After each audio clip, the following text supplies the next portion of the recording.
అర్థం కాదు రెగ్యులర్. కాకపోతే ఈ సినిమాని మాత్రము 3-5 జానర్లు వస్తుంది. హిస్టారికల్, అదేవిధంగా ఈ మన ఒక 5 స్టోరీలు కలిపి తీసిండు.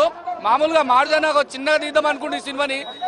మధ్యలో మన సినిమా పెద్ద హీరో దొరికిండు కాబట్టి ప్రభాస్ అన్నని దొరికిండు కాబట్టి పెద్ద పాన్ ఇండియా సినిమాకి వైపు తీసుకెళ్దామని మధ్యలో అనుకుండు. స్టార్టింగ్ నుంచి చిన్న సినిమాని అనుకుండు. కాకపోతే సినిమాని కొద్దిగా డిసప్పాయింట్ చేసిండు ఆ మారుతి మాత్రం. లాస్ట్ గా 30 minutes మాత్రం పంపుతుంది సినిమా, మాత్రం ఊపుతుంది. క్లైమాక్స్ మాత్రం తెంగింది. క్లైమాక్స్ బాగలేదు. అబద్ధం. నైట్ వెళ్ళినాం 11 గంటల, మార్నింగ్ 3 అయింది. నిద్ర కాక చూసినాం.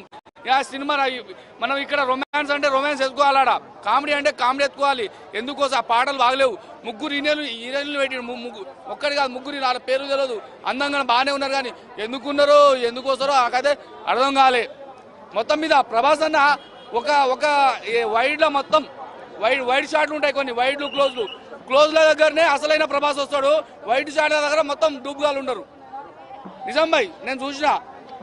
ఎందుకంటే ఒక ప్రభాస్ అన్న కొద్దిగా లావుకుంటాడు, ఆడు బక్క ఉన్నాడు, వాని మూతి ఇట్లుంది అన్న. సినిమాలో ఏం కంటెంట్ లేదా?